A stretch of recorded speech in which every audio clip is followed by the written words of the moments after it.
Okay, so this is Hurricane Fluttershy, which starts out with the premise that the way that ponies get water, not from evaporation, the show still isn't about science, nothing like that.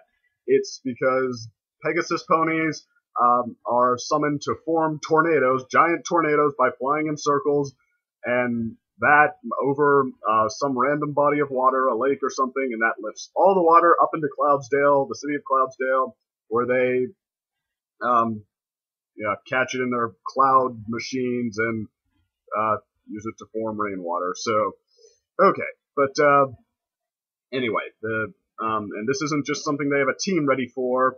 This is this is like jury duty or something. You have to random towns are selected, and all the Pegasus ponies are then summoned for tornado duty to practice forming a tornado, and then when at the designated meeting place, lift the water up to Cloudsdale. So Rainbow Dash is in charge of this round because I guess she's the big flyer in Ponyville, because now Ponyville has been chosen, and Rainbow Dash, she then passes out flyers, forms a big seminar explaining this, and so yeah, and she wants to break the record set by Philadelphia.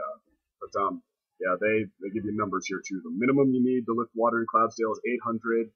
Philadelphia's record was 910. So Rainbow Dash wants to get over 1,000, shatter that record. But all right.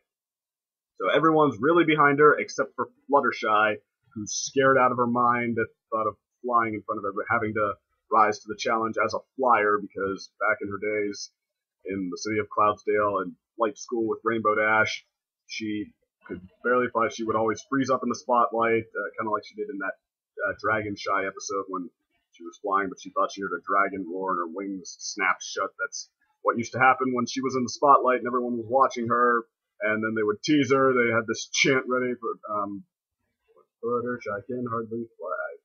Random chant that kids think are clever, but it's still enough to haunt Fluttershy's memories, so she doesn't want to do it. But Rainbow Dash, when she goes to her house to ask why she's sitting out, she pleads with her. I mean, first she's like, come on, suck it up, but she actually backpedals on that. I mean, she's not exactly like encouraging, but she's trying to be sensitive, trying to be patient. So she's telling her, I need everyone, including you, confidence or not. And I mean, yeah, that doesn't come up with the best motivational speech in the world, but I mean, she does make it clear that she needs Fluttershy. So Fluttershy does relent. She comes in, tries to keep up, and Twilight's in this episode because she's the technical crew on this. She has a little fan that measures everybody's wing power here, and okay, so the minimum every individual Pegasus has to reach a wing power of 10, so they'll be able to break the record. But Fluttershy, when she tries, she's already slower than everyone, and then she imagines they're laughing at her, and she just stops. She bottoms out at 0.5. So, okay, and then she has like a breakdown, imagines that everyone's really laughing at her, and they give you this surreal image where just like a wall of eyeballs are staring at her, which isn't too enthusiastic there, animators. But okay, so she runs away in shame, and nothing Rainbow Dash can say can stop her. And then she's crying to her animal friends, who then encourage her, remind her of all the times she's been their hero, because that's one thing they established, that Fluttershy has stepped up in emergencies and flown pretty well, but I mean, that's spur of the moment thing. Performing is a whole different mindset. And so yeah, they encourage her, they actually start helping her train, they give her some tests and stuff, the wing push-ups, the tug of war with butterflies, and the butterflies actually win the first few rounds of that. But and then the Angel Bunny, okay, he's back to being more of the schmuck who's still her friend. I mean, he is coaching her and trying to. He wants to see her succeed. So okay, so she gets better. She has a whole training montage, complete with a montage song, and the last shot is her flying sort of up against the sun in an action pose, and then okay, so she goes back, she tries again, and this time she gets 2.3, which, yeah, I mean, everybody else has been training full tilt. She hasn't just closed the gap just like that, although still 2.3. You think that if she hadn't slowed down before, she would have gotten that then. But anyway, she is once again embarrassed. I mean, she was all confident, and then all that for a less than 1/4 of what everyone else has achieved. She's once again too ashamed to try, and I mean, a little repetitive here. She runs off again, Rainbow Dash, trying to tell her that she wants Fluttershy on her team, but anyway, Fluttershy can't. Every other pony has 10. Rainbow Dash has 16.5 because she's the fastest and everything. But okay, so Fluttershy just can't face it. She runs off, and then the next day they meet with the captain of the Wonderbolts, who's going to oversee this. But they've been working in this subplot the whole time. This one guy who kept coughing. Rainbow Dash kept accusing him of trying to get out of tornado duty by faking an illness, but there was no evidence that he was lazy or anything like that. He was keeping right up with everyone, and actually he was even one of the more impressive ones, I think, which I paid attention to the numbers, right? He was one of the early higher scores. But anyway, so yeah, not only was he not faking, he actually, because he kept in there, spread his heather flu, what do you have, to everybody, to like 8 other Pegasus, or no, 8 total, so 7 other Pegasus ponies, and now they might not even have enough power to lift the water to Cloudsdale. The record is out of the question, but Rainbow Dash, in a true showing of character, says, going for it anyway. Forget the record. Cloudsdale needs water, and they try. They are all behind her, but they don't get there. They break apart, and it looks so. And some of them almost get hurt. So Twilight suggests giving it up, but Rainbow said, "Just one more time. I gotta know we gave it our all here." So, and they're all still behind her.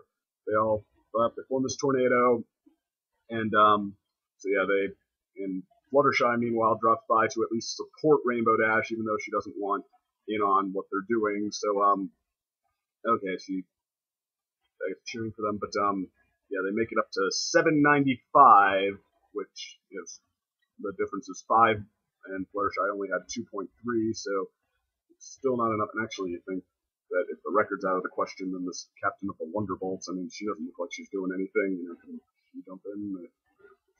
Anyway, overthinking this again. But okay, so yeah, Fluttershy. Even though she doesn't think she'll make a difference, Twilight starts pleading with her to get in there. Gives her that, do it for Rainbow Dash, do it for Equestria, do it for yourself. And so Fluttershy finally relents. She walks up to the tornado, gets sucked in, finds her footing, and she starts to make a difference. They even established she does a little better than she did before, but then she notices everyone's passing her. She starts to have her old flashbacks again, but this time, heat of the moment, she throws them off and actually passes them back, and so she might even be a little faster than some of them now, but we don't see exactly how much wind power she has. We just know that they get to 800, and they get the water up there, and so yeah, they pull it off. So the captain of the Wonderbolts congratulates Rainbow Dash for showing a lot of heart, but Rainbow Dash passes the compliment along to Fluttershy, and everybody lifts her up, starts throwing up in the air, cheering for her, and she goes from what you'd think Fluttershy would do, covering her eyes and like cringing, to actually starting to smile and enjoy it when it sinks in. And then, okay, so we have our moral from that, and I guess you can probably tell I thought this was a good one. It's entertaining, because I mean, everybody likes the world building, and I mean, this is how they get water. They form tornadoes in in tornado duty to that was no points off for a lack of creativity here. That was an interesting idea, and also how they introduce you to the concept. They have a mock government instructional video with like little cheap cutouts in black and white, and this guy who sounds like he's just so darn chipper all the time, explaining it point by point. But okay, so that was fun, it's fun. It's funny. It's like when Rainbow Dash first tries to figure out where Fluttershy is. Fluttershy tries to fake this illness to get out of it. She draws dots on herself and says she has the pony pox, and is doing these obviously fake sneezes, and Rainbow Dash is not fooled for a minute. She's like, "Oh, you poor thing. You know there's only one cure for pony pox," and Fluttershy doesn't even realize that she's not fooling anybody. I know, lots of it. Rainbow Dash dumps a bucket of water on her head. There you go, cold water. They're clearing right up. And Fluttershy, realizing she's been had, like, isn't sure what to say, and then she does a stage fall and pretends like she hurt her wing, but it's like, oh, I guess I won't be. And before she can even finish, Rainbow Dash blows the whistle at her in her ear and startles her, gets her to jump 10 feet in the air and flying just fine. So, okay, just like the comedic timing on that. That was a lot of fun. And then also, the other, I guess, big laugh in this episode, laughs I should say, Rainbow Dash, is when she's first rallying them to, set out for this record. Okay, are we going to be strong? Are we going to be fast? Yeah, record smashing fast. And then that time before anyone can answer, this giant bulked up pony who looks like he's, I don't know, some kind of WWE wrestler or something, just overall, all of them, yeah! And they, every time they need that as a line, they bring him back. Like, so I don't know, the first, it was after the guy who ended up with the feather flu did his run, everybody starts cheering for him, and then he jumps up over all of them again, like, yeah! And like, Rainbow Dash just stares at him for a second, like, in case you haven't noticed, something's up with that guy. But, okay, so yeah, a few more times too, that was a pretty funny little running gag, just a sheer imagery, like the sheer visual gag, and it was a good one. But, okay, and I mean, also, it's kind of moderately rousing, like getting you behind Fluttershy's journey here to rise to the challenge. They have that fun little training montage. They have Fluttershy showing how she has stepped up in emergencies, but a performance, it's a little different. And actually, I guess this is actually a key episode. This is a great time to talk about this show and its use of moderation, how it realizes the need for that sometimes, how it does not go overkill, it doesn't let itself become melodramatic or sappy or just completely cheesy, because Fluttershy, she does not improve in logic-defying leaps here. She started out as a weak flyer, and she has to improve it in relative terms. She doesn't just like improve so much you think like, okay, why was she even held back in the first place if she has all this talent? Like, no, she has her limits, but I mean, she's not a world-class athlete, but I mean, she doesn't have to be bad. She's partly in her head. If she doesn't become the best flyer after Rainbow Dash officially or anything like that, and they don't break the record either, that's something that happens. So I mean, it's like, okay, it's how this is kind of, I mean, I don't know what it is I'm thinking of specifically, but I mean, I think I've had a few, I don't know, class projects or group events, something like that, where this just, the sheer mood of this, how it unfolds, it's like, so, I mean, it's not how you'd expect it to in these kinds of plots. I mean, these shows usually sort of glorify them, play them up. This is more like how you'd expect it to in the real world, like loops, like the record. I mean, you don't break a record every day, so I mean, that. So yes, good moderation here, but also though how it's almost too. Sometimes it seems like the show's almost too afraid to not use moderate, or to not, or it's like a little too afraid of the the high emotions and stuff, the cliche approach. Because I mean, yeah, you'd think, because what you'd want to see from this episode is how Fluttershy overcomes these setbacks and stuff, like how much they're holding her back, how she rises to the challenge, what it is that she has in her head when she's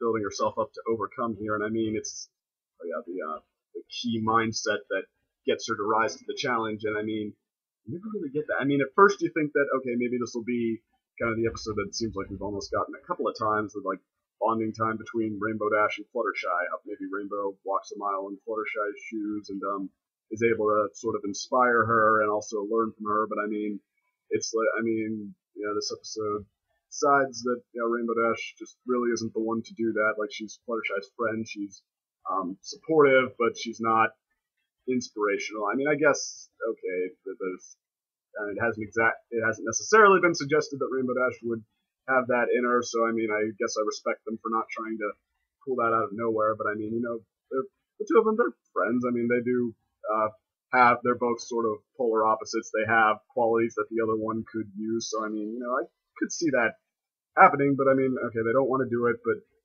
it's the thing though, they don't put anything in place of that. Like they do emphasize Fluttershy's own role in sort of overcoming her fears. I mean, but even so, it's not like she gets there entirely. Overcomes it entirely.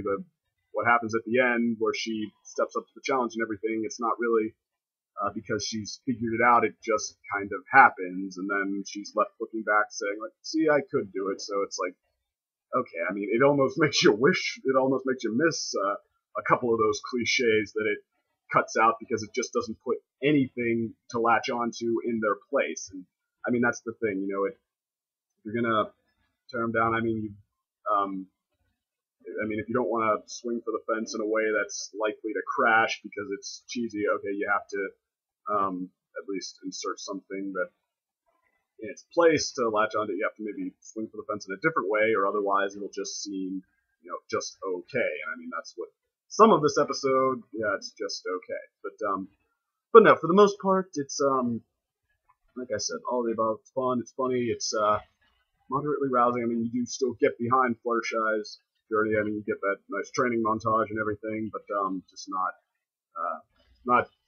not quite the heights it could have reached. So yeah, actually, this episode's sort of a good metaphor for itself. It brings a lot of heart, determination, or a fair amount of heart. It meets the standard, and it maybe even goes a little bit beyond that. But yeah, so not a great one, but a good one. So okay, and at that point, I guess, yeah, the point we're at in season 2 now. It seems like season 2, it came out of the gate really swinging. It had all these ideas it wanted to try, and it had just a lot of inspiration off the bat. And it seems like it's pretty much burnt through that sort of first win, that first string of inspiration. I mean, like 10 episodes ago, even the great episodes were becoming fewer and further between, but they were still there. And even the episodes that weren't necessarily great, they were still sort of trying different ideas, just like they were. There still seemed like there were ideas they were really excited to try to bring to the table, like the cider competition episode with the Flim Flam brothers. That wasn't a great episode, but it seemed really excited to sort of try a Music Man. Okay, but yeah, I was really excited to try that. So, okay, in these episodes, now it seems like, yeah, they've pretty much burnt through that first wave. Now they're sort of trying different ideas, trying their hand at maybe some ideas we've seen before, done like that, just sort of maybe trying to put their own take on it. And, okay, I mean, most of them work, some of them work better than others. So, I mean, yeah, because I've been a little underwhelmed by, I guess, a couple of the past ones, but I mean, also, some of them I thought were good, like the Hearts and Hooves Day episode. That was, trying, I guess, the idea of just making fun of sappiness, and I mean, that might not even be the best example. But yeah, I really liked that one. The past couple of Fluttershy episodes, I thought they were just addressing the character setbacks of Fluttershy, the problems she has. That's a very standard idea, and they did a good job both times. I mean, so yeah, this one is the competition for Fluttershy's best episode. I mean, except the last one was. This one, I don't know, it might be more technically sound, I guess, cohesive. Everything plays off each other. The elements play off each other a little better in this one, but I almost liked how what that one managed to achieve more than this one. So it's close. I mean, that was pretty good. This one is good, but okay. So yeah, I guess just we're on a different trajectory now. It doesn't have the it's not quite reaching the heights it was reaching before. So okay, that's fine. But we're entering the last stretch now, so I don't know. Maybe they're saving something up. So okay. And the next one is Ponyville Confidential. So see you in a week. We'll look at that.